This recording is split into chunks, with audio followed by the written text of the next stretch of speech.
You are listening to the Courageously Unconventional podcast. If you want to change your life and start living on your own terms, you're in the right place. I'm your host, Lynn Grogan. I'm a certified life coach, and I want to help you take action toward creating your own unconventional life.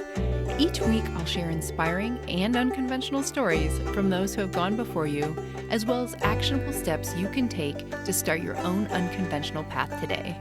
Let's go!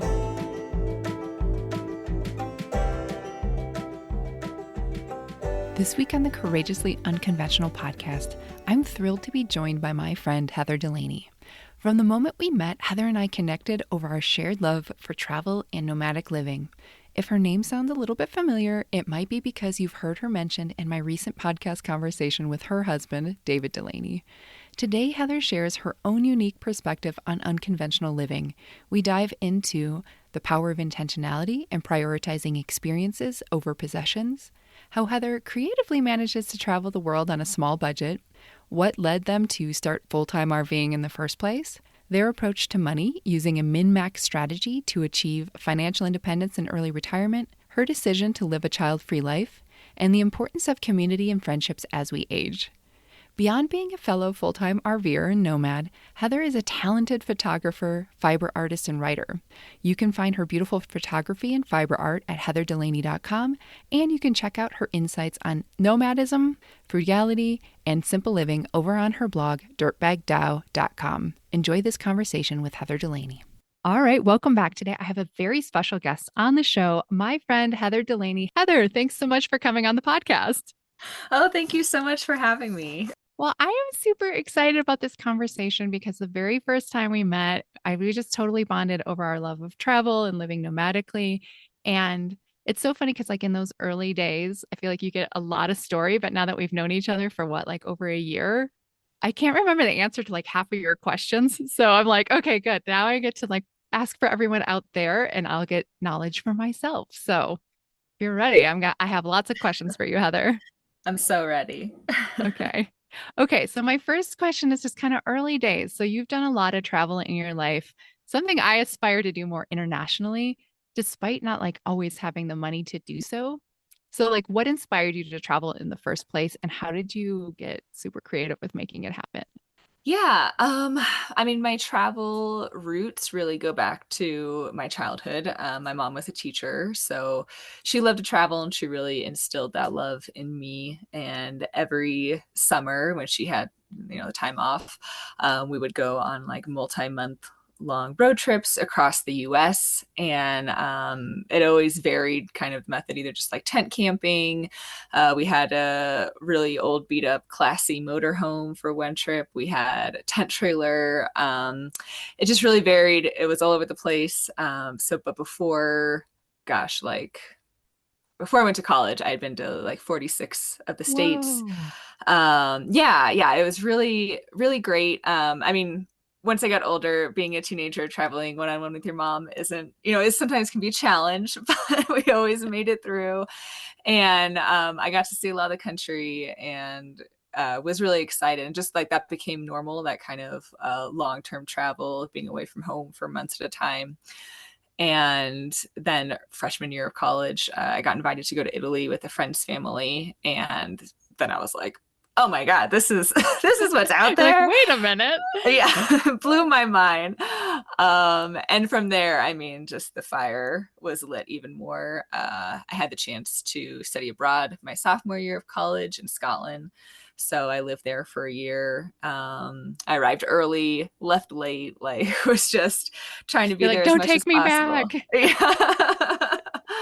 And, once you live in Europe, it's so easy to get to other countries with low-cost airlines like EasyJet, Ryanair. So I would routinely skip classes. And really my education there was just travel. Every month I'd go off on a trip. And it's funny because especially in my adult life, I didn't really have the money, and people associate travel with having money and as this luxury, option. And I guess for me, it was just never an option. So it wasn't about money. It was just about making it happen. So living in Scotland, it was easy because flights were 25 pounds. I could scrape together that. I do like go to the psychology building, at the University of Edinburgh, and get paid for like studies they would do on You're students like, and stuff. use me Yeah. for whatever. 5 pounds Send at a time, just collecting it. But yeah, I mean, after that, I was still just so obsessed with traveling, getting out there. And in my adult life, I've lived in 6 states and 2 other countries. And I've been to 35 plus countries in general. I regularly spend, a month plus abroad. I've also, the biggest trip I've taken abroad was my now husband David and I circumnavigated the world in 7 months, starting from Southeast Asia and just kind of going west. So that's like my travel experience in a nutshell. Yeah, I've had to get creative with funding it, especially as a young adult. Yeah, I lived below the poverty line for a lot of my adult life, really, and still would always find the way to travel. It was obviously a lot of budget travel, staying in hostels, couch surfing, woofing. These were all opportunities to stay in places for free and meet locals. I also really took advantage of credit card hacking. Okay, so if somebody doesn't know what this is and they're like, Yes. wait a minute, what is this? I mean, I think it seems commonplace to me, but it might not be for everyone out there. Yeah. I have spread the word of credit card hacking a lot. When I was younger, that was really in its heyday. Credit card companies have kind of cracked down, make it a little harder, but it's basically where you open a credit card and it has a good sign up bonus. You pick out the card specifically for its bonus.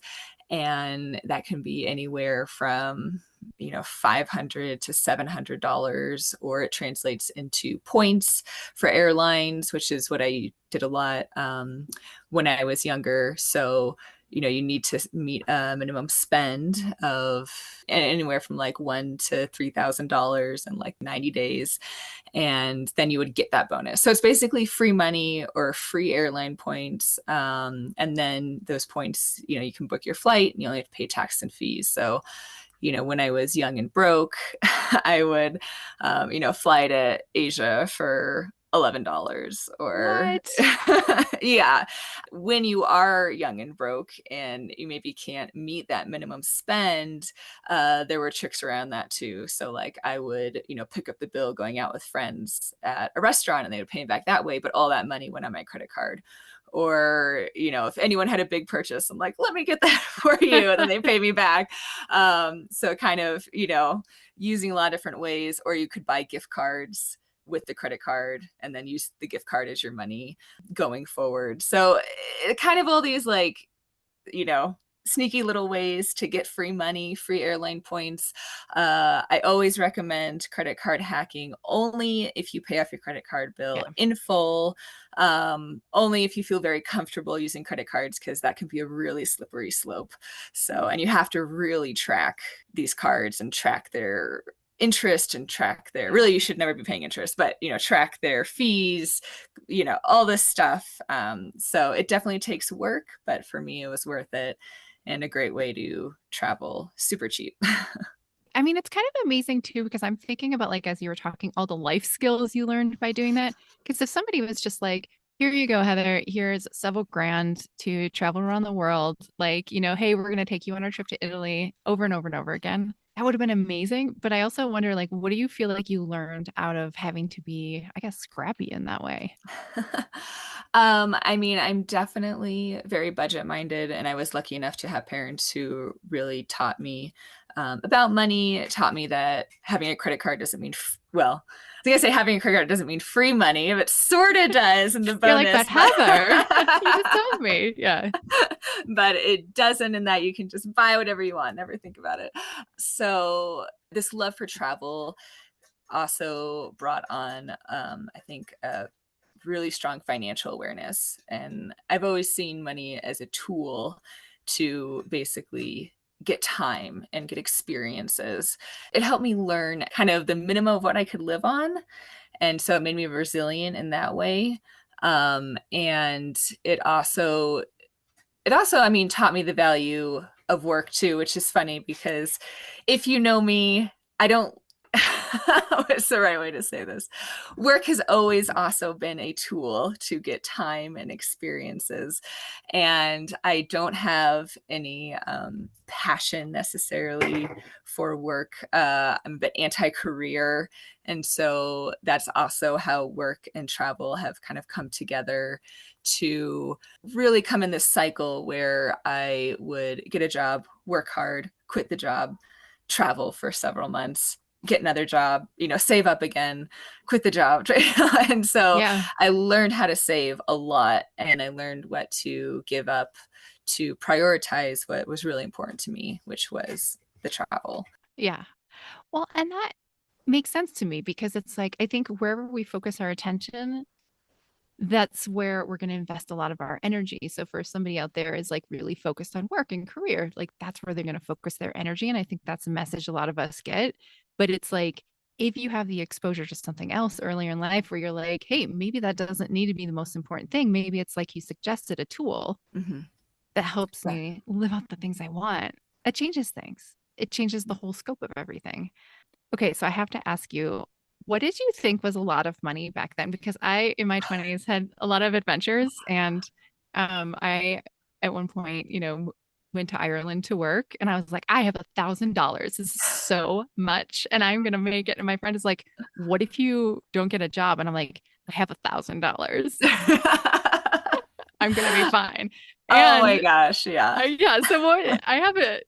Yeah, what was a lot to you back then? Uh, I think I was living off maybe several $100s a month back then. So I remember at one point thinking about like $10,000 the way maybe people think about like $1 million these days. I'm like, Yeah, if I had $10,000, I could do I'm anything I rich. ever wanted forever. I'll never work again. Yeah. Oh, sweet us in our 20s, right? Like how cute were we? Okay, so you've done all this international travel, but obviously the way we have met is through being full-time RVers. So how did you and David get into full-time RVing and like instead of say being like a digital nomad overseas? Yeah, I think a lot of it came down to logistics. When we left to RV, David had been or working with his dad and his dad's business as a CPA.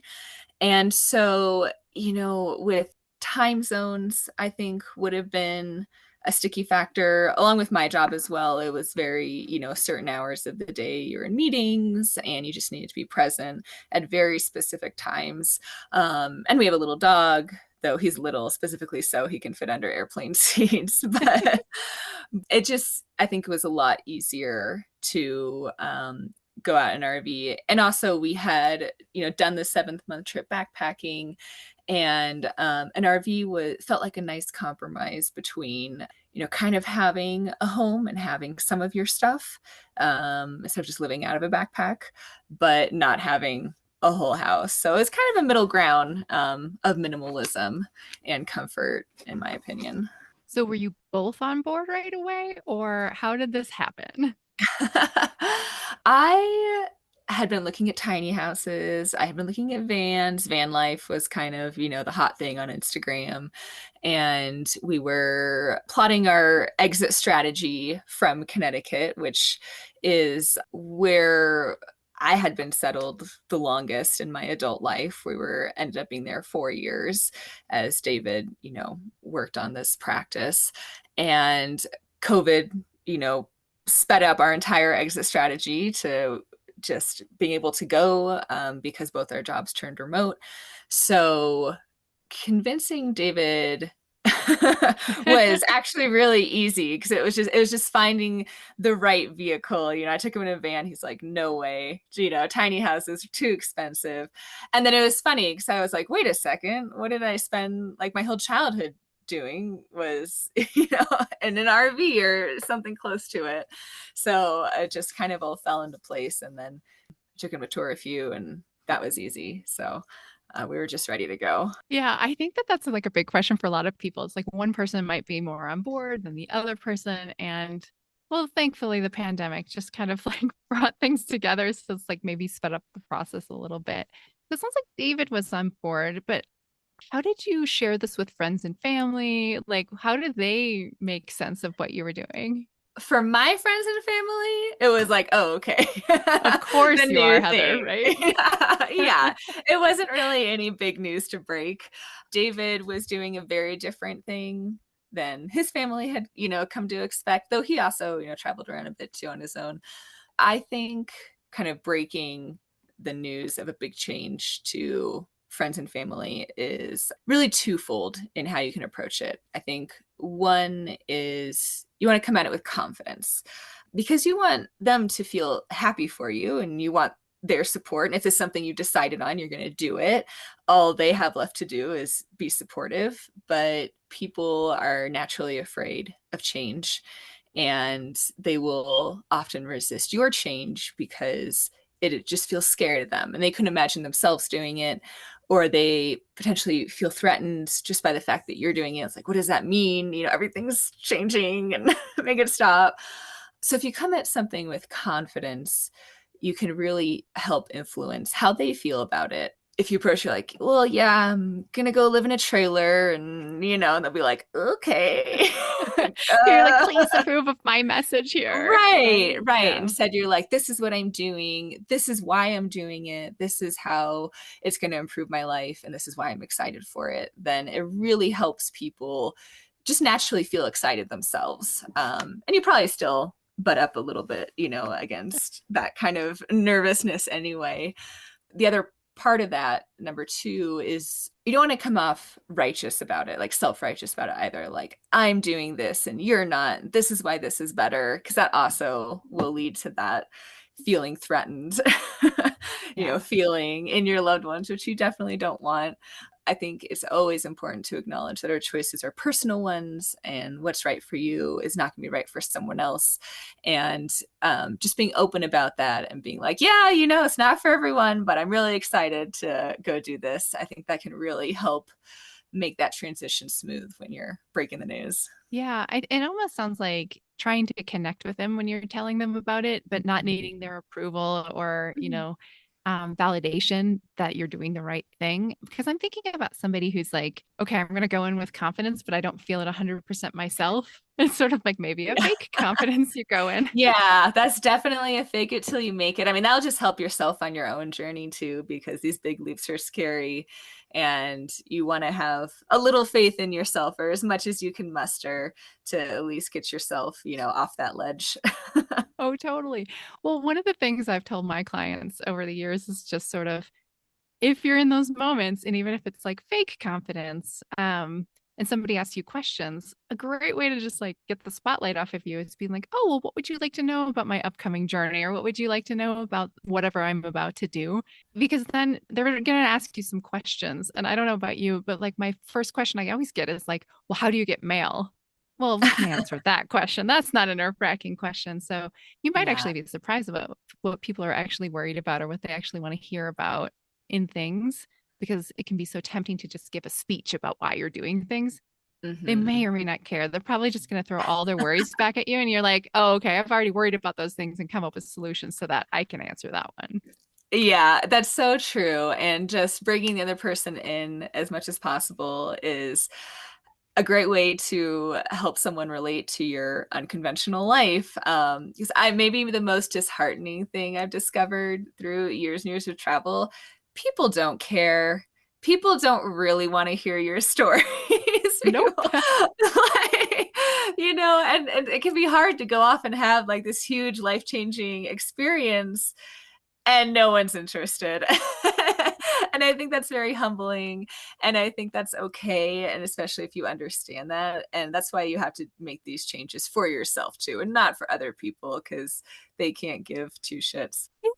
Well, and I think this is why you find friends. I'm utterly fascinated by everything you do, Heather. I'm always like, tell me more about that thing. So maybe this is you find your different avenues for Well, talking to different yeah, people. other travelers can relate a little more.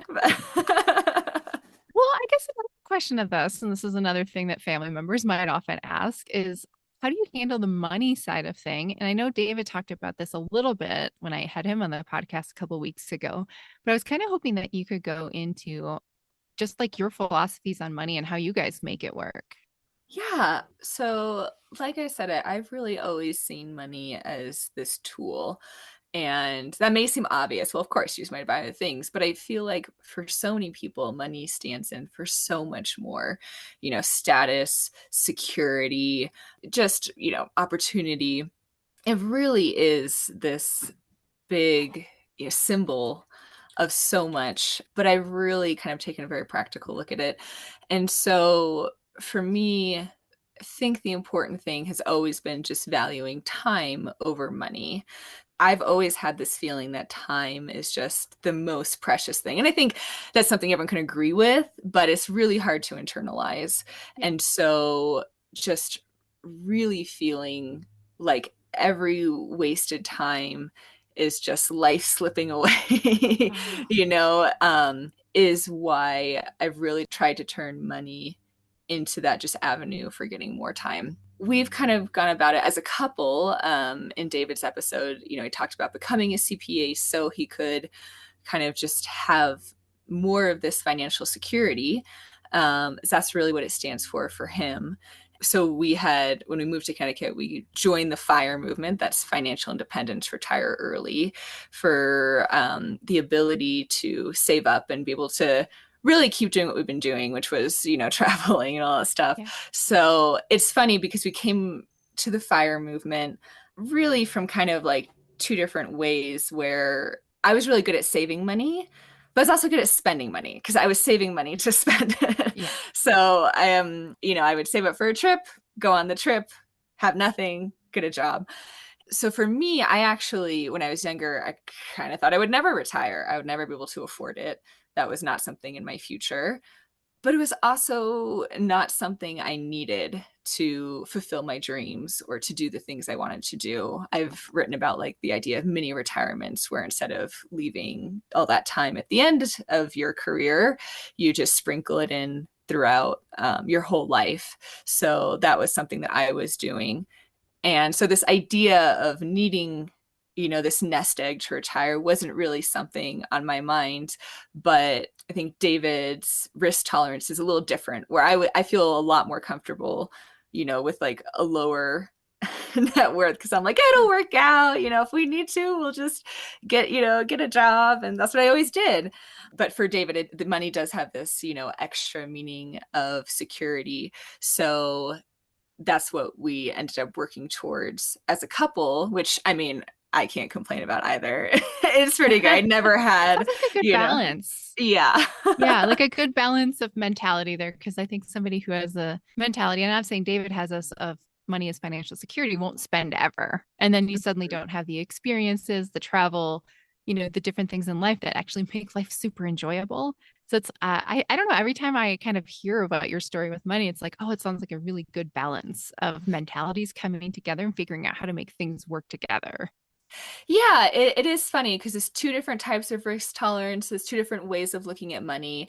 But I think we also get along real well because we're really into budgeting, we're really into saving. So together, we kind of do complement each other instead of, a lot of couples struggle with money and what to do with it and how to spend it. And we're pretty in sync that way. So yeah, it's kind of a min-maxing strategy where I'm in charge of how Okay, what low is can we that? go. Yeah, what is that? So I'm the minimum. I'm like always exploring how low can we keep our expenses. RVing is kind of one way to do that. Instead of living in a house and paying for all the house stuff, it's like, okay, if we're boondocking and living out in the middle of nowhere where we don't have any rent to pay, we don't have any bills to pay, and just like bringing our expenses down as low as possible. They call this geographic arbitrage as well, where if you go and live in a low cost of living country, it's also really cheap, which we've done. Our around the world trip, we were gone for 6 months, and we each spent $6,000 the Wow. the entire time. So it was just extremely affordable. It was cheaper than, living back in the States and living, quote unquote, regular lives. And people don't understand that, this there is a lot of opportunity to just really bring your cost of living down if you're flexible on where you live, what you spend on, of course, all that budgeting stuff. So that's the min part. And then David's the max part where we both work, but he's making a lot more money. And the vast, vast majority of that just goes straight into savings for us. So between that, keeping spending as low as possible and saving, as high as possible, we probably have a saving rate of 70 to 80% of what we make. So that just helps us achieve our financial goals really quickly. And I think you can do that no matter what your income is. And, like I said, you really don't need a high income to be traveling, to be living in interesting places. But having, just with our strategy, it just makes all opportunities possible for us. And we don't have to work as long. So, Yeah, because you guys yeah. are, I mean, David mentioned in your 30s, retiring early. Yep, that is the plan. That's what we're on track for. And so it is very exciting, especially from, for someone like myself, where I always found work coming back from travel, but it was always the first work I could find so that, I could always find better work after, but I just needed to be making money right away. So to kind of have an end to that constant churning of whatever jobs, some better than others for sure. Well, and I Yeah. mean, and like I said, it's just like a perfect balance of like figuring out your strengths in terms of how to emphasize things. But if somebody wanted to learn more about early retirement, what are your favorite resources for them to look at? Yeah, I think the easiest handbook is The Simple Path to Wealth by J.L. Collins. It just talks about index funds because investing is a big part of retiring early. And again, you don't need a lot of money to start that and make that successful. And just the power of compound interest will just be on your side as soon as you start. So that's really a great handbook for that. Mr. Money Mustache is a classic for early retirement, and he has a lot of fun ideas and great way of phrasing things. And then if you're really feeling like a challenge, there's also Extreme Early Retirement, Yeah. which is, yeah, he stopped blogging a while ago, but he was, living in San Francisco in an RV for like a crazy low number, monthly number, and making it work. So yeah, it is fun to explore, how to make your money go further and how to make your money work for you. And then also how to bring your lifestyle expectations down, how to avoid lifestyle creep and hedonic adaptation, where you just, as you make more money in your life and as you get older, you just think you need to be spending more money, which is not true at all. Yeah. And these are topics I know that like you've written a lot on your blog, which we'll have linked in the show notes for this. But I'm imagining there's people listening that are like, I want to know more about this. And I think you have some great resources out there. So we'll definitely link to those in the show notes. And one of the other topics that you recently wrote about was your decision to be child free, which that is something else that we share in common. We both decided that. But can you tell me more about that decision? Yeah, being child free is just something that brings me joy in my everyday life. And it was a decision, there wasn't really a, aha moment. It was always something I thought would happen, when I was young, because people say that's what you do. And then eventually, as I got older, I realized I didn't have any urge. It didn't need to happen. I have a lot of different reasons, but a big part of it was reducing my negative impact on the world, just being a human, being an American with what I consume, my environmental emissions. And then, a huge part of it too is just being able to live an intentional life. And this was a very intentional decision. And it gives me the freedom to make these other choices without, having to consider this huge thing of having a dependent as a child is. But yeah, I feel like there's so often, this divide put up between, parents and child free folk. And I don't see that at all. It brings me great joy when my friends have kids. Kids are really cool. They're a novelty to be around. Because I don't have them, I probably appreciate them more because Yeah, I'm me not too. dealing with my own. Yeah. yeah, I mean, it heartens me when I see my friends having kids because I know, all right, they're going to take care of the world and I can support them better because my own resources are free for that. Or I can support, people in other countries or people that I'm not related to because I have so much more free time, free resources to devote to just something outside my own sphere. I relate to all those things too, because I kind of had the same thoughts too. Like, oh, it'll just happen naturally, or at some point I might really, really want kids. And when it never happened, I was like, okay, I've talked to enough parents thus far to know how it's rewarding, but also the most challenging role you'll ever have. And I was like, I don't know if I'm up for that. But again, I'm like, but I love my nephews. Like, I love my nieces and nephews. I'm gonna adore them. And I think, and it's interesting because I haven't heard a lot of examples over the years of people being like child free by choice. But if we look around our circle of nomadic friends, most of our friends are child free, like around kind of Mhm. our age range, child free. And maybe that just comes with living this lifestyle a little bit more. I don't know. Yeah, I think living an alternative lifestyle just naturally lends itself to that. So you have more freedom to do all these other things. I also think it comes with, a lot of people very intentionally choose to have kids, but a lot of people don't, and it just happens. And so I think when you're living an alternative lifestyle, you've made a lot of very intentional choices.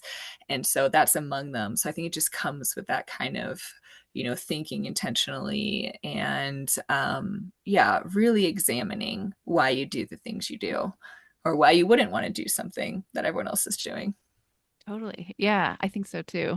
Well, and I wonder too, is just, I think for a lot of people, they imagine like, okay, well, the span of my life, I have kids, those kids grow up and they're a part of my life. And this is, maybe they take care of me someday. But for you and I, like, we don't have that next generation that we have reared to do that for us.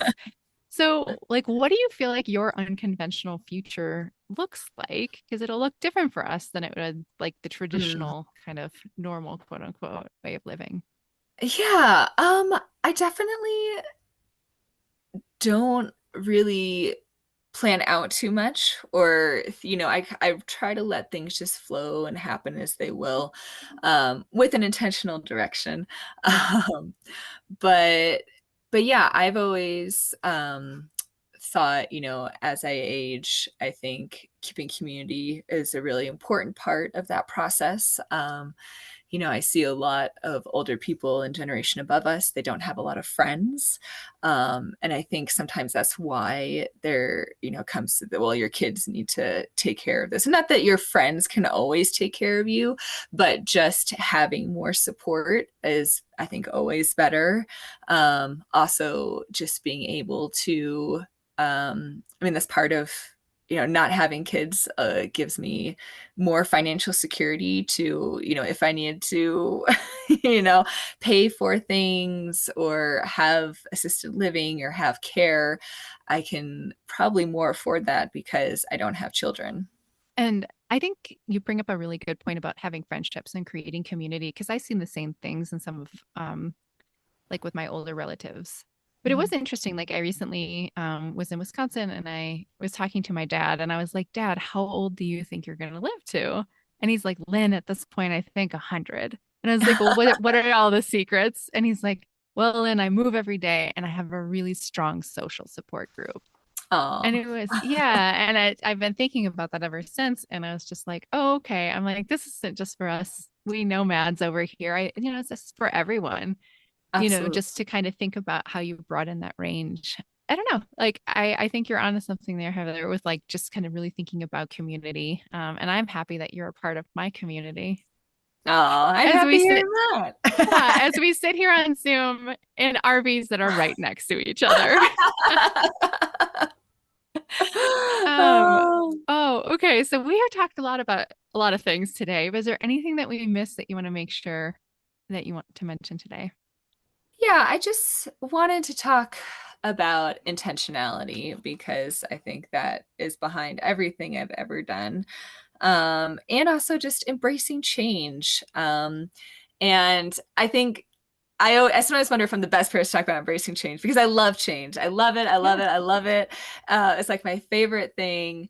And for so many people, it's a very scary thing and they don't know how to handle it and how to face it head on.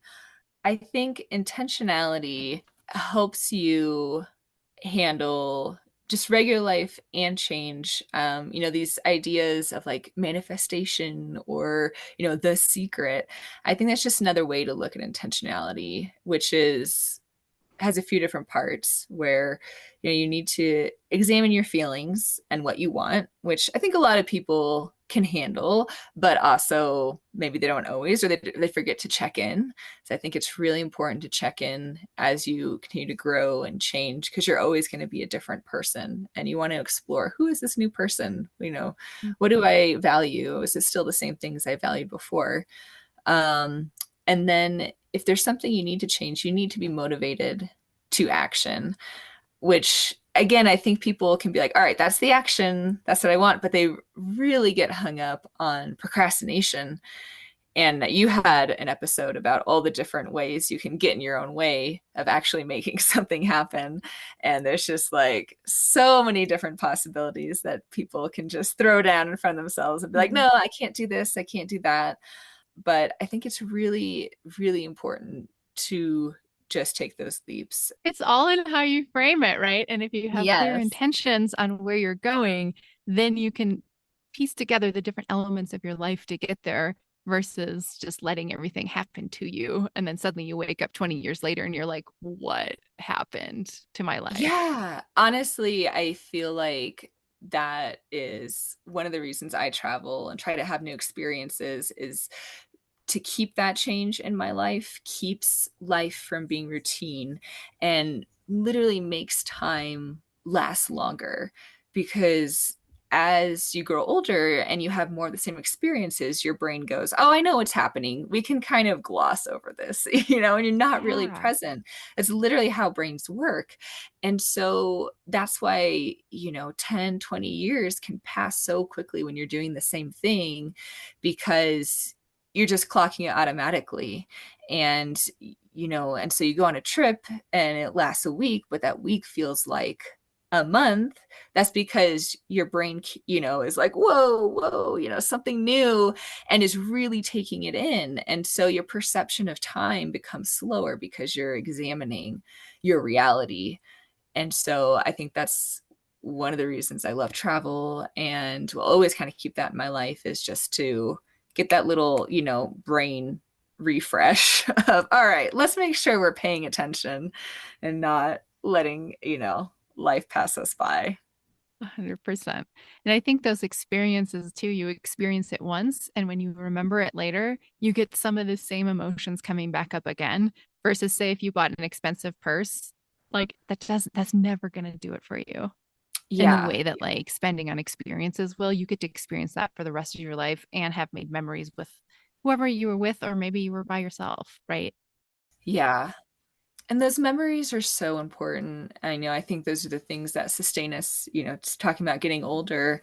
And I think one reason why I don't worry too much about getting older or the future is I feel like I've done it. I've lived life, and I intend to keep on continuing living life, but I really tried to stay true to what I wanted to do and just follow that through. And it feels like I've lived several lifetimes. And, if, I get hit by a bus tomorrow, I'll be a bummer, but, I won't be, I'll be dead, so I won't feel anything, but, I wouldn't feel so sad. I would. No, I'm just kidding. I would actually, no, not kidding. I would feel very sad. Oh gosh. Well, Heather, you have some beautiful writing and artwork online. If somebody wanted to find that and they wanted to follow you, where would they go? Oh, yes. Yeah, there's heatherdelaney.com is my art portfolio. And I'm a photographer, I'm a fiber artist. I love creating art because I feel travel is a very consumptive experience. You're just taking in and taking in. And I feel like creating is the most human thing we can do. And so that's very important to me. So my photography reflects my travels. It reflects some more kind of surrealist personal projects. And then fiber art is a way to work with my hands. I do the needle felting and circle weaving and a lot of stuff like that. And then in addition, I also write, and I have a blog called The Dirtbag Dow, which can also be found through heatherdelaney.com. But yeah, The Dirtbag Dow is just it's about simple living through the lens of nomadicism, but can apply to anyone who just has an interest in spending less, getting more out of life, getting more time. Tao is Taoism, Eastern religion, and Tao is the process of just reality itself and how it flows. And it really nods to the idea that change is the basic character of everything. And you just go with the flow. And you don't have to decide so much what's good or bad. You just kind of let life flow through you and let what feels most natural to you happen. And that's what I've done my whole life, is just, letting what comes most easily to me happen, and then make other just incredible things happen for me in my life, because I'm just following that thread of what's most meaningful to me. So the Dirtbag Tao is about philosophy. It's about anti-consumerism and all that good stuff. So yeah. And a lot of the topics we talked about today, you have written in depth on. So we'll have links to everything in the show notes. Well, Heather, thank you for coming on the show today. Thank you so much for having me. Yeah. And I will see you later for dinner. Yay! Hey.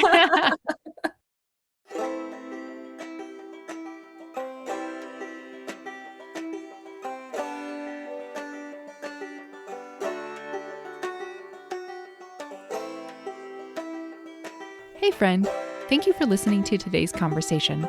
If you're considering a major career or lifestyle change and you want to talk to someone about this, I'm here for you.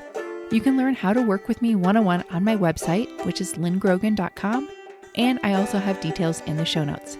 See you next time.